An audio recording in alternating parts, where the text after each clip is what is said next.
Saudara-saudari terkasih dalam Kristus, hari ini Minggu 13 Maret 2022, pekan kedua Prapaskah. Bacaan dibawakan oleh Felicita Zahara dan Bernadette Reni Wayong. Mazmur dilantunkan oleh Marcelina Toron dan renungan ditulis oleh Nikolaus Cipto. Selamat menekuni sabda Allah. Marilah kita semakin mengasihi, semakin peduli, dan bersaksi.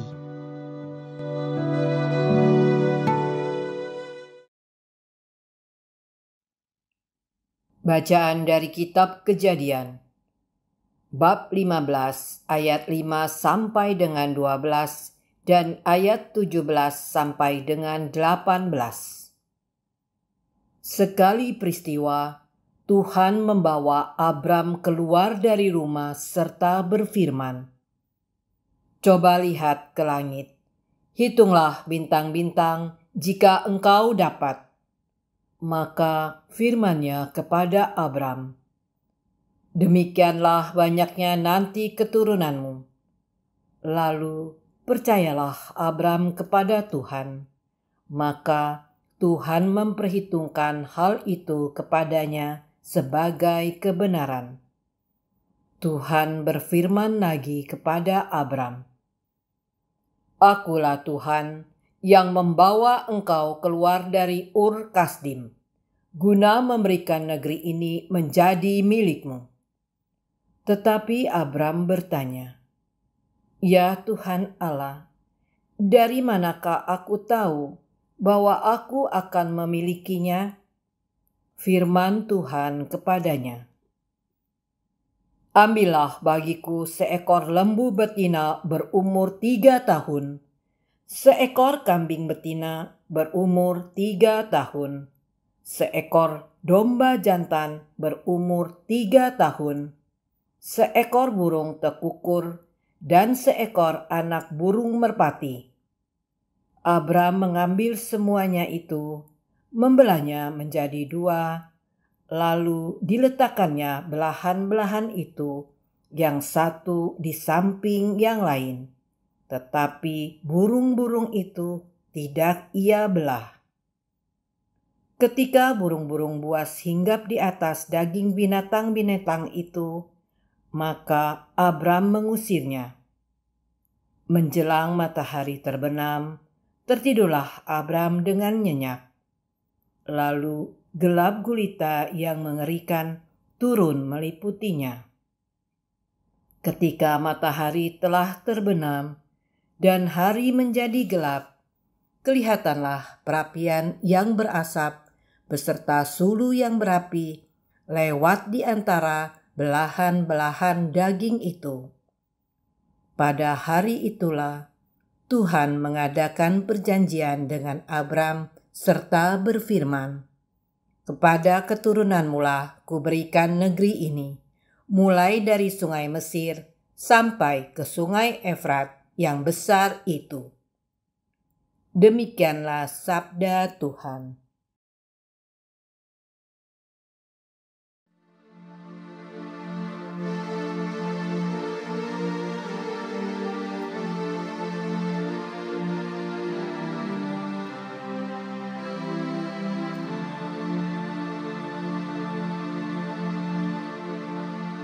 Tuhan adalah terang dan keselamatanku. Tuhan adalah terang dan keselamatanku. Kepada siapakah aku harus takut? Tuhan adalah benteng hidupku. Terhadap siapakah aku harus gentar? Tuhan adalah terang dan keselamatanku. Dengarlah ya Tuhan, seruan yang ku sampaikan. Kasihanilah aku dan jawablah aku. Wajah-Mu ku cari ya Tuhan, seturut firman-Mu carilah wajah-Ku. Tuhan adalah terang dan keselamatanku. Maka janganlah menyembunyikan wajah-Mu daripadaku. Janganlah menolak hamba-Mu ini dengan murka. Engkaulah pertolonganku, ya Allah penyelamatku. Janganlah membuang aku, dan janganlah meninggalkan daku. Tuhan adalah terang dan keselamatanku. Sungguh aku percaya akan melihat kebaikan Tuhan di negeri orang-orang yang hidup. Nantikanlah Tuhan, kuatkanlah dan teguhkanlah hatimu. Ya, nantikanlah Tuhan. Tuhan adalah terang dan keselamatanku.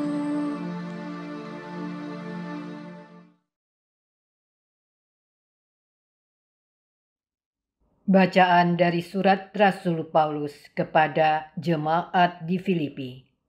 Bab 3 ayat 17 sampai dengan bab 4 ayat 1. Saudara-saudara, kita adalah warga kerajaan surga. Dari sana juga kita menantikan Tuhan Yesus Kristus, Sang Penyelamat, yang akan mengubah tubuh kita yang hina ini menjadi serupa dengan tubuhnya yang mulia sesuai dengan kuasa-Nya yang dapat menaklukkan segala sesuatu kepada dirinya. Karena itu, saudara-saudaraku yang kukasihi dan kurindukan, sukacitaku dan mahkotaku, berdirilah dengan teguh dalam Tuhan.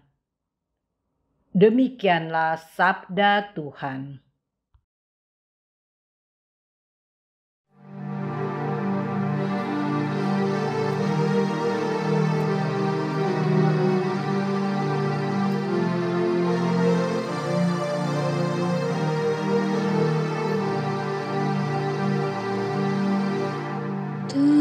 Terpujilah Kristus Tuhan, Raja mulia dan kekal. Dari dalam awan yang terang terdengarlah suara Bapa. Inilah anak yang kukasihi, dengarkanlah Dia. Terpujilah Kristus Tuhan, Raja mulia dan kekal.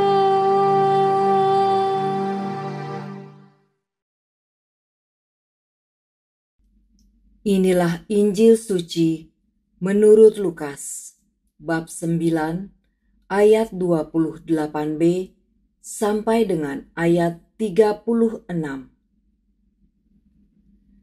Sekali peristiwa, Yesus membawa Petrus, Yohanes, dan Yakobus lalu naik ke atas gunung untuk berdoa. Ketika sedang berdoa, wajah Yesus berubah. dan pakaiannya menjadi putih berkilau-kilauan. Dan tampaklah dua orang berbicara dengan dia, yaitu Musa dan Elia. Keduanya menampakkan diri dalam kemuliaan dan berbicara tentang tujuan kepergian Yesus yang akan digenapinya di Yerusalem. Sementara itu, Petrus dan teman-temannya telah tertidur. Dan ketika terbangun, mereka melihat Yesus dalam kemuliaannya, juga kedua orang yang berdiri di dekat Yesus itu. Dan ketika kedua orang itu hendak meninggalkan Yesus, Petrus berkata kepada Yesus, "Guru, betapa bahagianya kami berada di tempat ini. Baiklah, kami dirikan sekarang 3 kemah, 1 untuk engkau, 1 untuk Musa, dan 1 untuk Elia." Tetapi Petrus tidak tahu apa yang dikatakannya itu. Sementara Petrus berkata demikian, datanglah awan menaungi mereka. Dan ketika mereka masuk ke dalam awan itu, takutlah mereka. Maka terdengarlah suara dari dalam awan itu yang berkata, "Inilah anakku yang kupilih. Dengarkanlah dia." Ketika suara itu terdengar, nampaklah Yesus tinggal seorang diri. Murid-murid itu merahasiakan semua itu, dan pada masa itu mereka tidak menceritakan kepada siapapun apa yang telah mereka lihat itu. Demikianlah sabda Tuhan.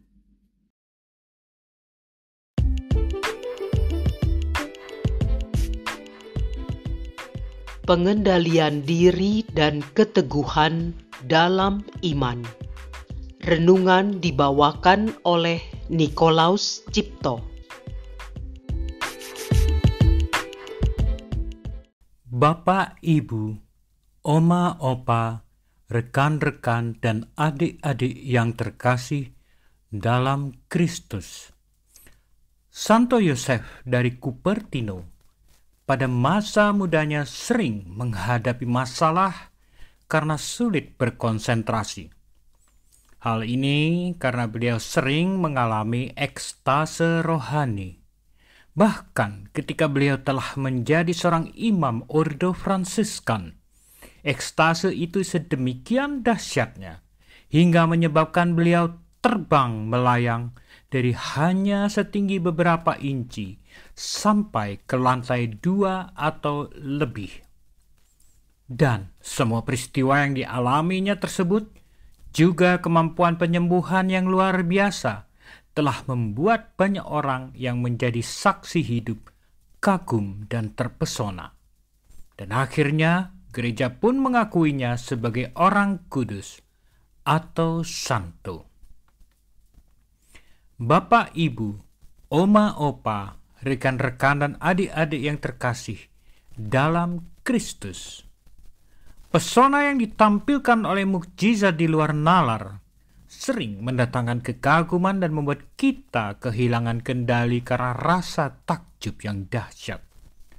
Rasul Petrus pun dalam bacaan hari ini juga dikisahkan mengalami hal yang sama. Ketika menyaksikan Yesus yang mengalami perubahan dahsyat dan menampakkan kemuliaannya, atau juga bisa kita sebut Yesus mengalami transfigurasi, Rasul Petrus merasakan kebahagiaan yang luar biasa, sampai terdorong keinginan untuk mempertahankan rasa bahagia tersebut dengan membuat kemah untuk Yesus, Musa, dan Elia. Pada saat itu, Rasul Petrus pun melupakan semua ajaran-ajaran dan tujuan kehadiran Yesus di dunia sebagai manusia, akibat rasa takjub atau bahagia yang tak terkendali. Dengan demikian dapat dikatakan Rasul Petrus telah mengalami kehilangan pengendalian diri, sesuatu hal yang menjadi sumber bahaya dalam hidup keimanan kita. Mengapa? Kita semua mengetahui betapa menariknya pesona duniawi. Kita juga mengetahui betapa besarnya pengaruh kebutuhan perut, karena dapat membuat pikiran-pikiran kita tertuju pada semuanya itu dan melupakan Tuhan. Itulah sebabnya Rasul Paulus dalam bacaan kedua hari ini mengatakan dengan tegas pada ayat ke-19. Kesudahan mereka ialah kebinasaan. Bapak, Ibu, Oma, Opa, rekan-rekan dan adik-adik yang terkasih dalam Kristus. Secara umum, bacaan-bacaan kitab suci dan Injil hari ini mengajak kita untuk merenung. Kisah perjalanan ke atas gunung adalah simbol sebuah perjalanan yang berat menuju kemuliaan. Ada saja gangguan-gangguan yang akan kita alami sepanjang perjalanan tersebut. Dari mulai beratnya perjalanan menuju puncak yang menghabiskan energi dan sangat mungkin menyebabkan kelelahan, dan ini ditampilkan oleh simbol tertidurnya Rasul Petrus, Yohanes dan Yakobus yang menyertai Yesus dalam perjalanan menuju puncak. Dalam kehidupan sehari-hari yang kita jalani, beratnya perjalanan menuju kemuliaan bersatu dengan Tuhan dapat muncul dalam bentuk gangguan-gangguan duniawi, baik untuk segala sesuatu yang berhubungan dengan kebutuhan dasar, dan disimbolkan dengan perkataan Tuhan mereka ialah perut dalam bacaan kedua. Atau bisa juga dalam bentuk hal-hal duniawi yang tak berwujud, seperti kehormatan, kebutuhan untuk disegani atau diakui. Dan semuanya, yaitu perkara-perkara duniawi, dapat menutupi kebesaran dan kepastian janji Allah seperti yang digambarkan dalam bacaan pertama. Marilah berdoa. Tuhan, kami mengakui dalam keseharian kami, seringkali kami lupa untuk teguh dalam iman terhadap Engkau, karena besarnya gangguan dan godaan yang harus kami hadapi. Maka kami menyadari bahwa kami butuh berkat anugerah-Mu ya Tuhan, untuk tetap kuat bertahan mengikuti kehendak-Mu, menuju kebahagiaan dan kemuliaan. Berilah kami roh kebijaksanaan, kekuatan dan keteguhan dalam menempuh perjalanan kami menuju Engkau, dan jagalah kami selalu agar tidak pernah kalah oleh pesona-pesona duniawi yang akan menyebabkan kami jauh dari-Mu. Amin.